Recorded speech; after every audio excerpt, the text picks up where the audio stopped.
inquiries, and there were times when we questioned whether it was all worth it, and whether we'd eventually succeed.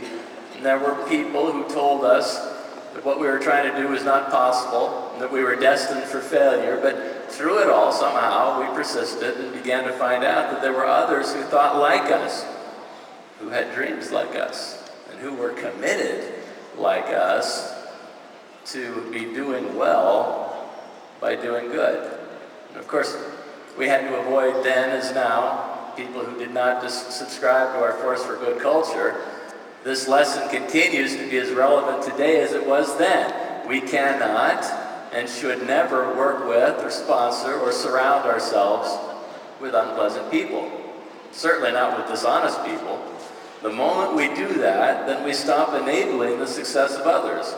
And we, as a company and as a family, begin to shrink and to be less successful. We cease working to improve other people's lives. So our Nu Skin values and culture are at the heart of our Nu Skin success. Our values as a company, including our Force for Good mission, provide a solid foundation for each of us to make a real difference in the world. For us, this is more than talk.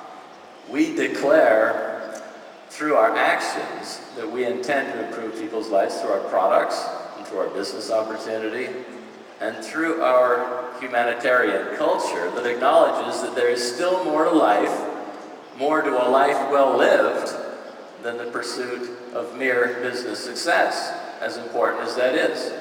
This attitude is reflected in a story by a Presbyterian pastor whose name is John Ortberg. Let me quote you from his story. Mr. Ortberg says, quote, "My grandmother taught me how to play the game of Monopoly. Now, my grandmother was a wonderful person. She raised 6 children. She was a widow by the time I knew her well.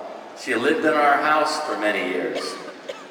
She was a lovely woman, but she was the most ruthless Monopoly player I had ever known in my life. Imagine what would have happened if Donald Trump had married Leona Helmsley and they'd had a child.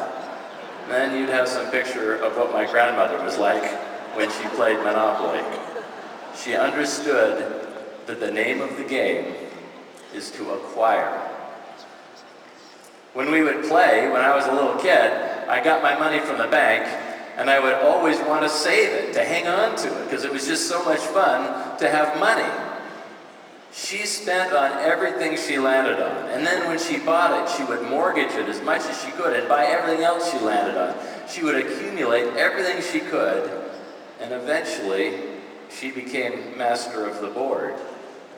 And every time I landed, I would have to pay her money.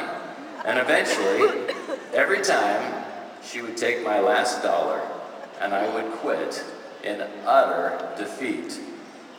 And then she would always say the same thing to me. She'd look at me and she'd say, "One day, you'll learn to play the game." I hated it when she said that to me.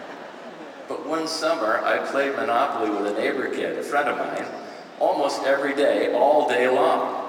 We played Monopoly for hours, and that summer, I learned to play the game. I came to understand that the only way to win is to make a total commitment to acquisition. I came to understand that money and possessions, well, that's the way you keep score. And by the end of that summer, I was more ruthless than even my grandmother. I was ready to bend the rules if I had to win that game. And that fall, I sat down to play with her.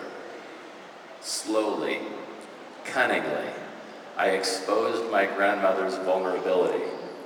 Relentlessly, inexorably, I drove her off the board. The game does strange things to you. I can still remember. It happened at Marvin Gardens. I looked at my grandmother. She taught me how to play the game. She was an old lady by now. She was a widow. She had raised my mom. She loved my mom. She loved me. I took everything she had. I destroyed her. financially and psychologically. I watched her give her last dollar and then quit in utter defeat. It was the greatest moment of my life.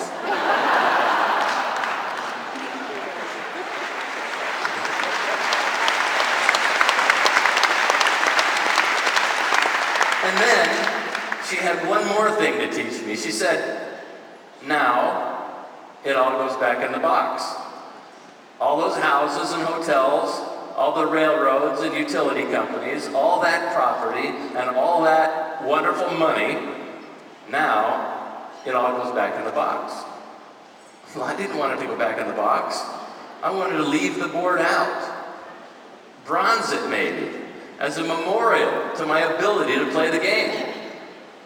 No, she said, none of it was really yours. You got all heated up about it for a while, but it was around a long time before you sat down at the board, and it will be here after you're gone. Players come and go, but it all goes back in the box. End quote. Oh no, that's not the end. He says further, the game always ends. For every player, the game ends. Every day you pick up a newspaper and you can turn to a page that describes people for whom this week the game ended. Skilled businessmen, an aging grandmother who was in a convalescent home with a brain tumor, teenage kids who think they have the whole world in front of them, and somebody drives through a stop sign and it all goes back in the box. Houses and cars and titles and clothes, filled barns, bulging portfolios, even your body.